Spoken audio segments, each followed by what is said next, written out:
हमारी आज की कहानी एक बहुत ही मार्मिक और शिक्षाप्रद कहानी है जिसका शीर्षक है वृद्धाश्रम की यात्रा। आज मनोहर लाल जी के घर पर मेहमानों का तांता लगा हुआ है। हो भी क्यों ना, आज मनोहर जी जिन्होंने लगातार 30 वर्षों तक सरकारी महकमे में अपनी सेवा दी थी, रिटायर होने जा रहे थे। इसी उपलक्ष्य में उनके घर रिटायरमेंट की पार्टी थी। सभी रिश्तेदार और करीबी दोस्तों को बुलाया गया था।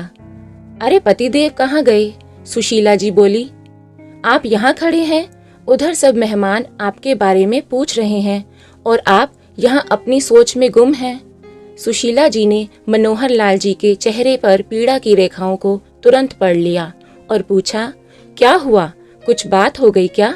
इतना परेशान तो मैंने पिछले 30 सालों में आपको कभी नहीं देखा। सोच रहा हूँ रिटायरमेंट के बाद का जीवन कैसा होगा। अब तो यह घर जहाँ जिंदगी के 35 साल बिताए थे वह भी खाली करना होगा। ना जाने कितनी यादें जुड़ी थी इस घर के साथ। जीवन में ना जाने कितने सुख और दुख भरे पल जिए हमने इस मकान में। अब तो नजर डालने पर ही मुझे पिछले दिनों की हंसते खिलखिलाते परिवार की आवाजें सुनाई देने लगती हैं। मनोहर लाल जी ने उदासी भरे स्वर में कहा, अरे जो होता है अच्छे के लिए होता है। अब बेटा बहू आपकी सेवा करेंगे और पोता पोती भी तो हमारा दिल लगाकर रखेंगे। दिन कैसे निकल जाएंगे पता भी नहीं चलेगा, सुशीला जी बोली। मनोहर लाल जी और सुशीला जी के 2 बेटे और 1 बेटी है। उनका बड़ा बेटा रोहन और उसकी पत्नी मीनू है और दूसरा बेटा मोहन अविवाहित है। बेटी गीता की शादी एक संपन्न परिवार में करके सुशीला जी और मनोहर जी उसकी जिम्मेदारी से मुक्त हो चुके हैं। माँ पिताजी की बातें सुनकर बड़ा बेटा रोहन आया और बोला, पिताजी रिटायरमेंट में परेशान होने वाली क्या बात है? रिटायरमेंट के बाद आप लोग अपने बेटा बहू पोते पोती के साथ रहना, जो जी चाहे करना। अब तो आपके ऐश करने के दिन हैं। 2 बेटे हैं आपके। यही तो मैं इन्हें कह रही हूँ, पर ये है कि बिना सिर पैर की चिंता लिए बैठे हैं, सुशीला जी अपने पति को समझाते हुए बोली। अभी ये सब बातें चल ही रही थी कि छोटा बेटा मोहन अपने माँ पिताजी के पास आया और बोला, पिताजी आज एक सरप्राइज मैं भी आपको देना चाहता हूँ आपकी रिटायरमेंट पर। अच्छा तो बताओ क्या सरप्राइज है? तुम्हें कोई और भी अच्छी नौकरी मिल गई है क्या? नहीं पिताजी, दरअसल मुझे एक लड़की पसंद है जिससे मैं शादी करना चाहता हूँ, मोहन बोला। मनोहर लाल जी एकाएक चौंक गए। उन्हें अपने कानों पर यकीन नहीं हो रहा था। इतने में उसकी माँ सुशीला, जो कि उसकी बात सुनकर बहुत प्रसन्न हो गई, पूछने लगी, कौन है? कहाँ रहती है? क्या नाम है? सवालों की झड़ी लगा दी सुशीला ने। अरे माँ, सांस तो ले लो, सब बताता हूँ। अंजू नाम है उसका, मेरे साथ MBA करती थी। धीरे धीरे बोलचाल हुई और बोलचाल प्यार में कब तब्दील हो गई पता ही ना चला। मनोहर लाल जी बेटे की बातों से बिल्कुल भी खुश नजर नहीं आ रहे थे। फिर भी सुशीला जी का उत्साह देखते हुए उन्होंने अपने गुस्से को काबू में रखा। इतने में मोहन ने एक और तीर छोड़ा। माँ, लेकिन लड़की वालों की एक छोटी सी शर्त है। शर्त का नाम सुनकर सुशीला जी चौंक गई। शर्त? शादी करने में किस तरह की शर्त? माँ, वो दरअसल मीनू के माता पिता की शर्त ये है कि वो शादी तभी करेंगे जब मैं उनके वहाँ घर जमाई बनकर रहूंगा। सुशीला जी के पैरों तले जमीन खिसक गई। ऐसा हरगिज नहीं होगा।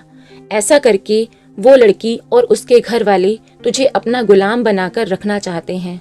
समझने की कोशिश कर बेटा, सुशीला जी अपने गुस्से को बड़ी मुश्किल से दबाते हुए बोली। नहीं माँ, ऐसा नहीं है। घर जमाई बनने में हर्ज ही क्या है?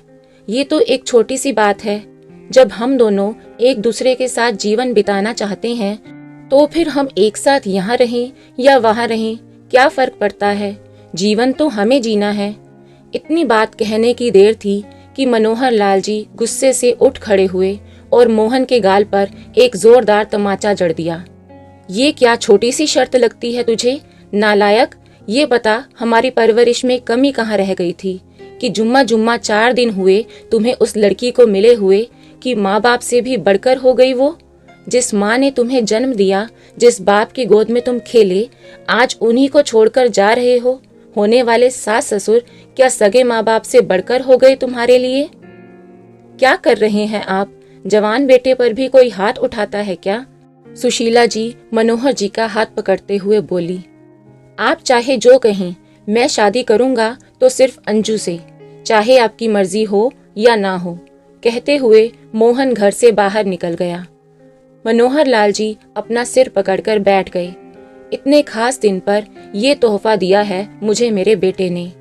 खैर कुछ दिन और बीते और अब घर खाली करने का समय नजदीक आ रहा था कि एक दिन मनोहर लाल जी के घर पर एक कुरियर आया जो बड़े बेटे रोहन के नाम पर था। खोलकर देखा तो उसमें से एक पत्र निकला। पत्र पढ़कर तो जैसे मनोहर लाल जी के दर्द का ठिकाना ही नहीं रहा। बिना पलक झपकाए वो पत्र की ओर देखते ही रह गए। क्या हुआ? कुछ बोलते क्यों नहीं? क्या लिखा है पत्र में? अपने दुख और पीड़ा को दिल में ही समेटते हुए मनोहर लाल जी बोले, तुम्हारे बेटे की विदेश में नौकरी लग गई है। अब वो भी दूर चला जाएगा हम लोगों से, हमेशा हमेशा के लिए। सुशीला जी हैरानी से उनकी तरफ देखने लगी। क्या? चलो अच्छा है, तरक्की की राह पर है हमारा होनहार बेटा। सुशीला जी रूंधे हुए गले से मनोहर जी को दिलासा देते हुए बोली। अभी एक बेटे के द्वारा दिए गए घाव भरे भी नहीं थे मनोहर लाल जी और सुशीला जी के।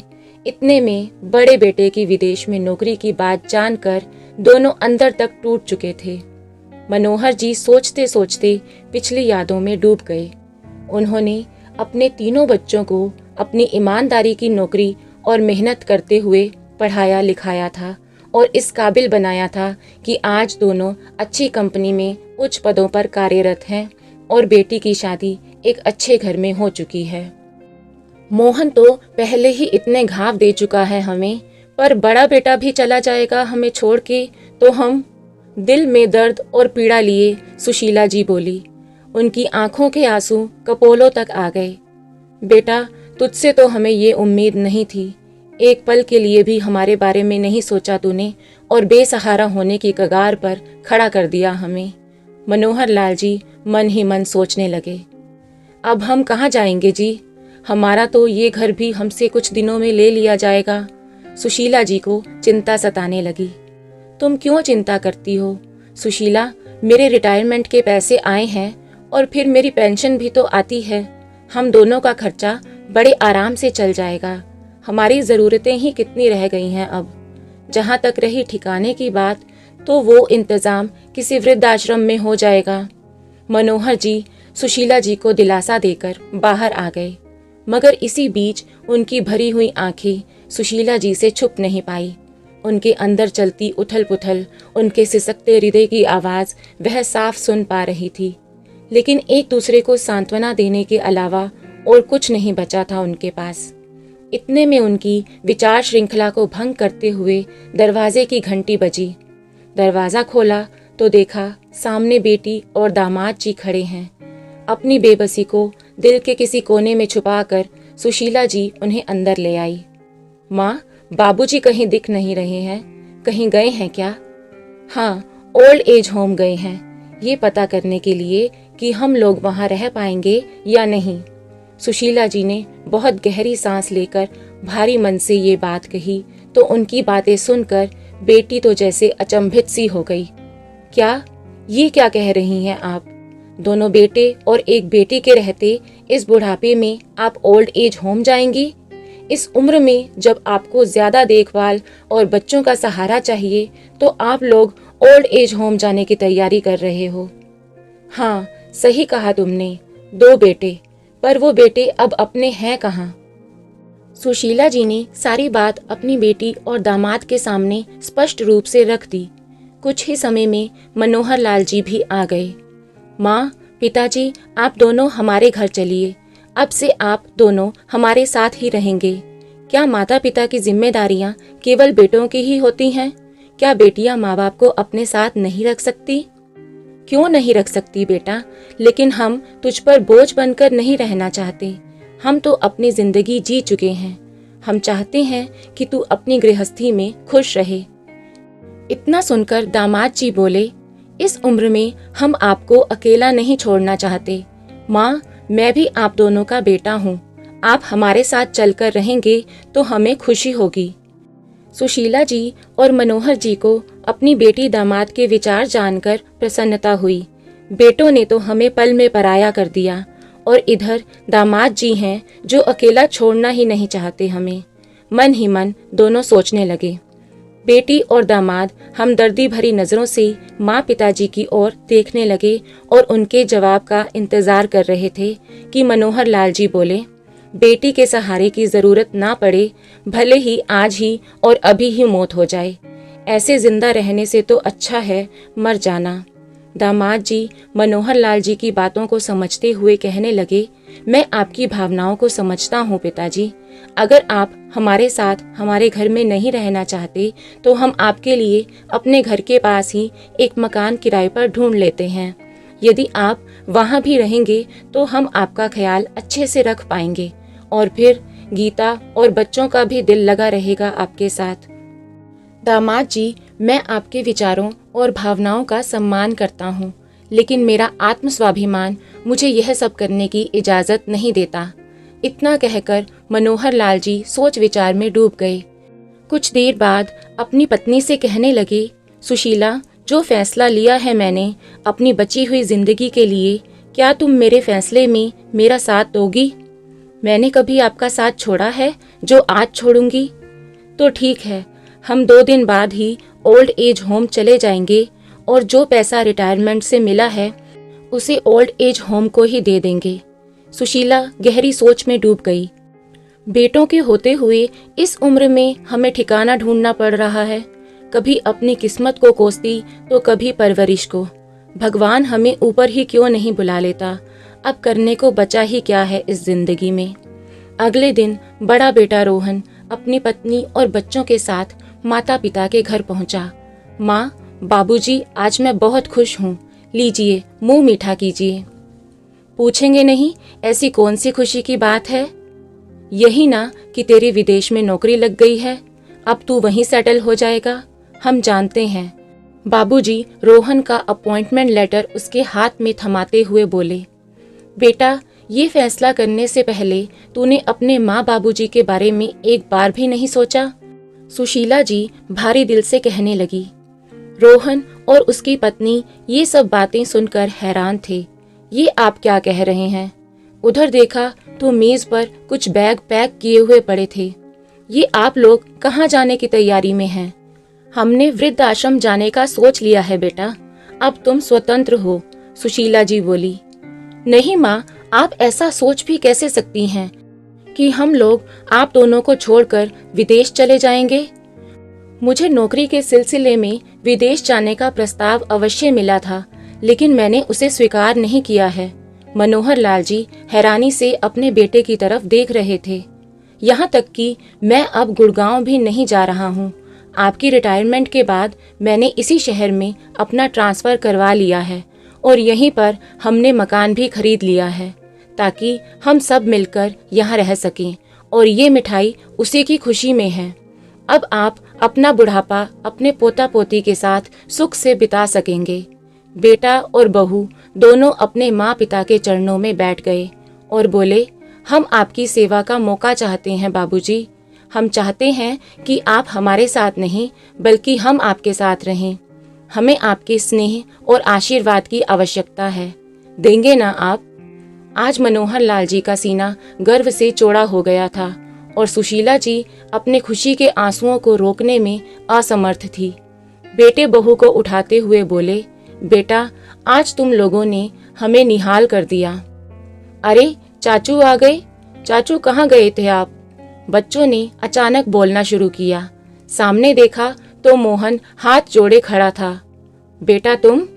मुझे माफ कर दीजिए पिताजी, आप सही कहते थे कि अंजू मुझे अपना गुलाम बनाकर रखना चाहती है। मैं तो उससे शादी करने के लिए जा रहा था कि रह रहकर मेरे कानों में आपके शब्द गूंजने लगे। मुझे अपनी गलती का एहसास हो गया है। अब मैं शादी करूंगा तो आपकी पसंद की लड़की से। देर आए दुरुस्त आए, तुझे अपनी गलती का एहसास हो गया, इतना ही बहुत है हमारे लिए। कहते हुए माँ बाबूजी मोहन के गले लग गए। क्या बात है दादाजी, एक सेल्फी तो बनती है, हाथ में मोबाइल लेते हुए बच्चों ने कहा। आज पूरा परिवार एक साथ हंसी के ठहाके लगा रहा था और सुशीला जी ईश्वर को धन्यवाद दे रही थी। दोस्तों, माँ बाप बरगद का वह विशाल वृक्ष है जिसकी छाया में बच्चे महफूज रहते हैं। एक माँ बाप ही हैं जिन्हें आपकी तरक्की पर खुशी होती है। आज आप जो भी हैं उसके पीछे इन्हीं लोगों का त्याग है। आप अचानक बड़े नहीं हो गए, आपको बड़ा करने में आपकी माँ ने अपने जिस्म को सुखाया है। बूढ़े बाप ने कड़कती धूप में अपने शरीर को तपाया है। जिस पेड़ ने तुम्हें बचपन में अपनी छांव दी, उनके पत्ते सूखने मत दीजिए, उन्हें भी अपने स्नेह और प्यार की खाद दीजिए। अपनी मधुर वाणी और व्यवहार रूपी पानी से सींचते रहिए, क्योंकि जब छाया देने वाला वृक्ष नहीं रहता है तो आंगन में धूप आने लगती है। तो ये थी दिल को छू लेने वाली एक शिक्षाप्रद कहानी। आपको ये कहानी कैसी लगी, लाइक और कमेंट करके ज़रूर बताएं और चैनल को सब्सक्राइब करना ना भूलें। मिलते हैं एक नई कहानी के साथ। बहुत बहुत धन्यवाद।